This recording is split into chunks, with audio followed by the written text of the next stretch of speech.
Hi YouTube, Texas Blades here. Today I want to kind of show you how to sharpen a Scandinavian grind knife. It's one of your easier knives to sharpen. This is one, this is the Bud K Wahoo Killer. This is one that it had a Scandinavian grind. It was a real ugly grind, still is. So I just put a micro grind on it, micro bevel, micro edge, whatever you want to call it. You can kind of see that possibly. So what I'm doing is you want to mark your bevel on this. I'm going off of the tool marks that were on it. I don't know if you can see those tool marks or not, but there's some. You can see where a machine has grind this knife, and it's kind of like a saw. Looks like a saw almost. So I'm going off of those, but if you didn't, say that you've already removed those or whatever, or you're doing the Mora and there is no lines on it down there, what you'd want to do is just paint your bevel, your edge, with this right here. Just paint it starting at the line, working all the way down the grind. That way you know how much material you're removing and where you're removing it from. So I've had a stone, and we're not going to go over all the steps. I'll just tell you how I do it, and this is just how I do it, people. I'm not a professional, and it is a little bit of work to do a scandi grind.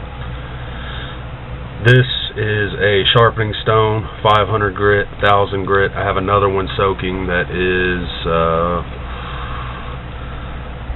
1500 grit, and then the other side's 3000 grit. So you want to finish up on like a 2500 to 3000 grit. You could do it with sandpaper if that's all you had, or you could use a sharpening stone. So what you want to do is you want to put your handle right up against it here and just put the knife flat, and then just press forward on the blade to where just the bevel's touching. And I usually just do it with one finger like this. If you feel like you're moving up towards the front a little bit, you can put all your fingers on it and do it.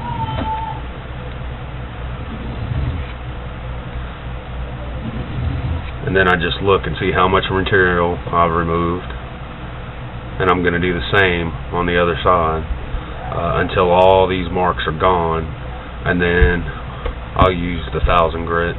Then the 1500, maybe give it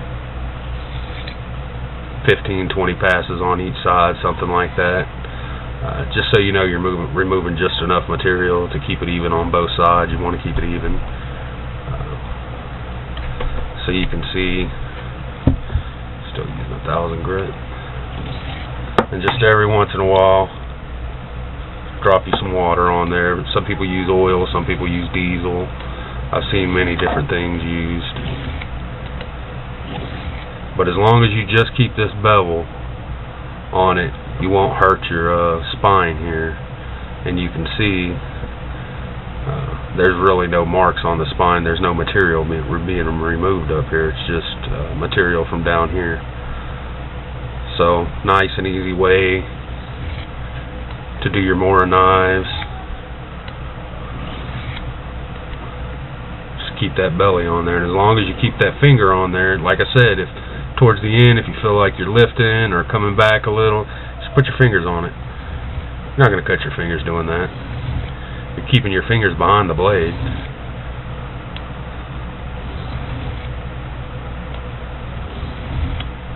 So that's pretty much it. That was just my little tip for how I sharpen these knives. I did a video earlier on this knife versus the Mora 511, and next time I do it, I'm going to have a proper Scandinavian grind on here. It's going to be proper. I'm not going to put the micro grind. I'm just going to have it ground all the way up and have it razor sharp down here. So that's going to be it for this one. Thanks for watching, YouTube.